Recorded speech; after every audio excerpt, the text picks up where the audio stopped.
ഇഡ്ഡലി ഉണ്ടാക്കി. ചേട്ടന് കൊണ്ടുപോകാൻ ഇഡ്ഡലി മതിയെന്ന് പറഞ്ഞു.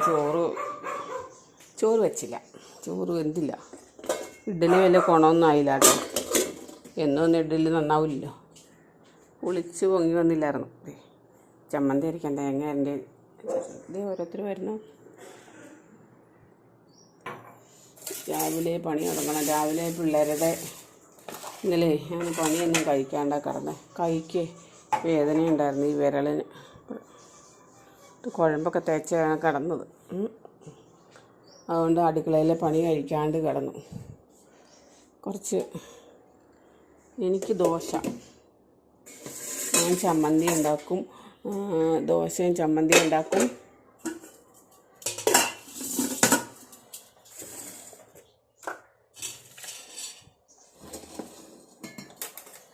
പുറത്ത് നനയ്ക്കാനുണ്ട്. പിള്ളേരെ അയച്ചു കെട്ടിയിട്ട് വന്നിട്ട് ഞാൻ ചീര നട്ടേക്കണൊക്കെ കാണിച്ചു തരാം കേട്ടോ. എൻ്റെ പുറത്ത് മുറ്റത്തെ അടുപ്പിൽ കഞ്ഞി വെച്ചിട്ടുണ്ട്. ഇവിടെ ചാമ്പങ്ങ കാഴ്ചെടുക്കുന്നുണ്ട്. തിന്നാനാരുമില്ല.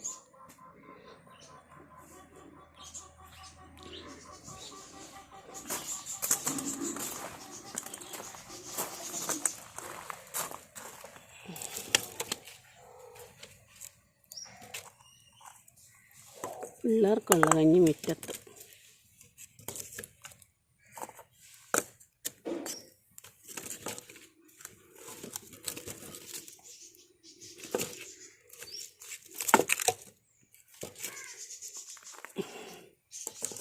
തിളച്ച് കിട്ടിയ രക്ഷപ്പെട്ടു. തിളച്ച് കിട്ടി കഴിഞ്ഞാൽ പിന്നെ അവിടെ കന്ന് വെന്തോളും. അടുപ്പത്ത് കത്തിച്ചാലുള്ള കൊണം അതാണ്. തിളച്ച് കിട്ടിയ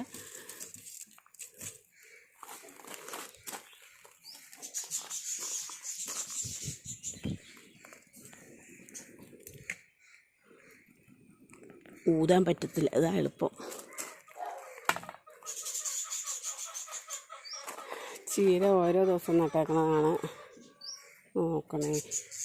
ജാനുവിൻ്റെ പുറത്ത് ഒടിഞ്ഞു പോയി. ജാനുവിൻ്റെ ഇടയ്ക്കൂടെ നടക്കണമെന്നേ തുറമില്ല, ഒടിഞ്ഞു പോയി. ഇത് ഇന്നലെ നട്ടത്, ഇത് ആദ്യമേ നട്ടത്. ഇത് 3 ദിവസം നട്ടതാണേ. ഞാനൊരു 100 തൈകൾ വീതം ഒരു ദിവസം നടാൻ നോക്കും. എല്ലാം ഒരുമിച്ച് നടാതെ എല്ലാ ദിവസവും കുറേശ്ശെ നടും. ജാനു ഇതിനകത്തൊക്കെ കയറി മാന്തി. ഇതിനകത്ത് പാകി നിർത്തിയേക്കുന്നതാണ്. ഇത് കുറച്ച് നടണം. ഇത് കുറച്ചും കൂടെ ഉള്ളു. കുറച്ച് അവർക്ക് കൊടുക്കാൻ നട്ടിട്ടുണ്ട്. അതൊന്ന് കൊടുത്തിട്ട് ബാക്കി ഇന്നെല്ലാം നടണം. അവിടെ കുറച്ച് സ്ഥലം ഉണ്ടാക്കിയിട്ടുണ്ട്, അത് നടണം. ഇന്ന് ബാക്കി നടാനുള്ള നടണമായിട്ട് പിന്നെ വേറെ ചീരയിൽ മേടിച്ച് പാകണം.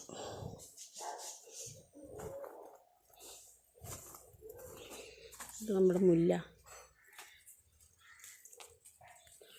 എനിക്ക് പണ്ട് മുല്ല കൃഷി ഉണ്ടായിരുന്നു. പണ്ടെന്ന് പറഞ്ഞാൽ ഒത്തിരി കൊല്ലം, അന്നത്തെ തൊട്ടുള്ള ഒരു മുല്ല. ആ ഒരു മുല്ലയേ ഉള്ളൂ.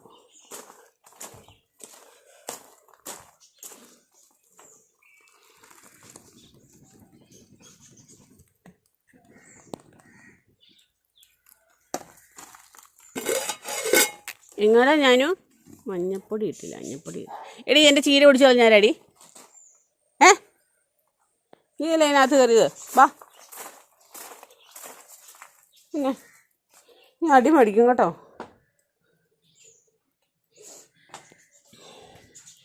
ചീര 26 ദിവസം ആകുമ്പോൾ വിളവെടുക്കാമെന്നാണ് പറയണത്. 26 ദിവസം വെച്ചിട്ട് ഒരാഴ്ച 2 ദിവസം കൊണ്ട് വേരൊക്കെ പിടിച്ച് കിട്ടും. അതാണ് ചീരയുടെ പ്രത്യേകത. അതാ മറ്റ് പച്ചക്കറികൾ എന്ന് പറഞ്ഞിട്ടുണ്ടെങ്കിൽ വിളവെടുക്കണമെങ്കിൽ കുറേ ദിവസങ്ങൾ വേണം. 40 ദിവസമൊക്കെ ആവണം. പയർ നട്ട് അതിന് പൂ വരാൻ. ഞാൻ കാപ്പി കൊടുത്തു വിടട്ടെ. എന്താക്കൂ? കൈ കഴുകത്തിൽ ഇവിടെ വേദന. ജോലിക്ക് ആളെ വയ്ക്കാൻ പറയണം. ദോശ മാവ് കുറവായതുകൊണ്ട് ഞാൻ അതിൽ മുട്ട വെച്ചു. ഒടിഞ്ഞു പോയ ചീരയില്ലേ, ആ ചീര എങ്ങടെ അതിനകത്ത് കിട്ടും. അല്ലെങ്കിൽ പിന്നെ അതവിടെ വെച്ചിരുന്നിട്ട് കളയും. നമ്മുടെ ആദ്യത്തെ ചീര അത്, ചുമന്ന ചീര. എന്നാടാ ദോശ വേണോ? ഒച്ചിന് ദോശ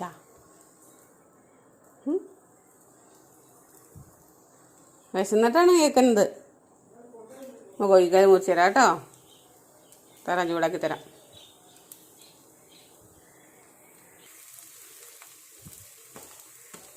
നല്ല പോലെ അങ്ങ് മുരിച്ചെടുക്കാം. കഞ്ഞി അടുപ്പത്തിട്ട് തിളച്ചിട്ടുണ്ട്. കറി ഫ്രിഡ്ജിൽ ശാല ഇരിപ്പുണ്ടെന്ന് തോന്നുന്നു. എനിക്ക് മാത്രം മതിയല്ലോ.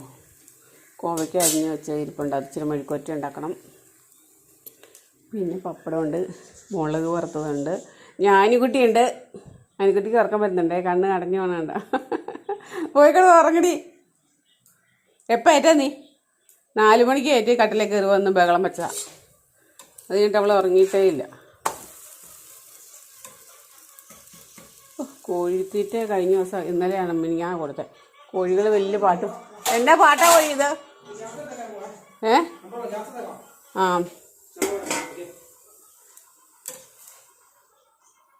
എത്ര ഗ്യാസിന്?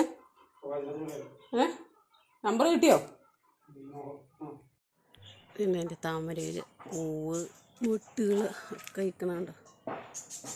ഇവിടെ പറഞ്ഞു ഇനി കാണിച്ചു തരാം.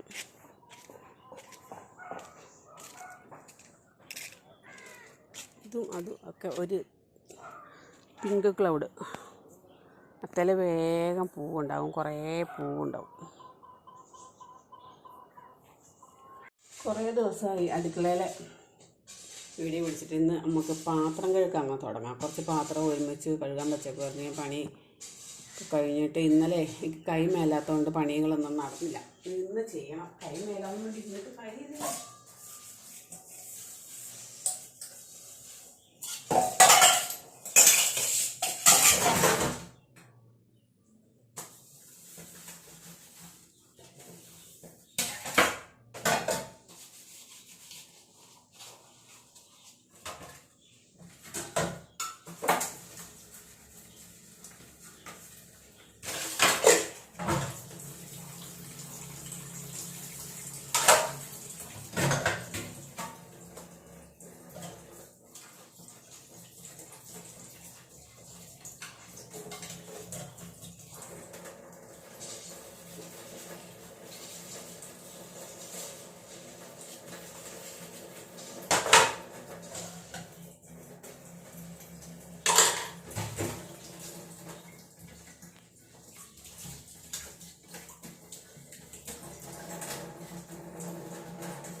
ഇച്ചിരി കോവയ്ക്ക ഇന്നലെ അരിഞ്ഞ് വെച്ചേക്കണം. എന്നാൽ പിന്നെ മെഴുക്കുവരട്ടി അകലമുള്ളതുകൊണ്ട് കുഞ്ഞി പാത്രം പറ്റും.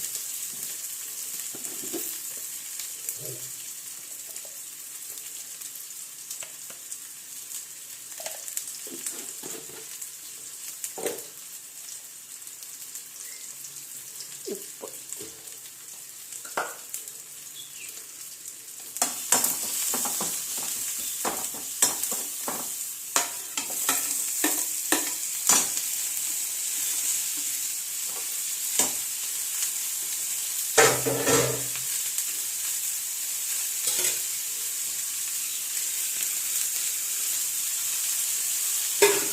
കുറച്ച് എണ്ണ കുറവ് പോലെ തോന്നി. എന്നാൽ പിന്നെ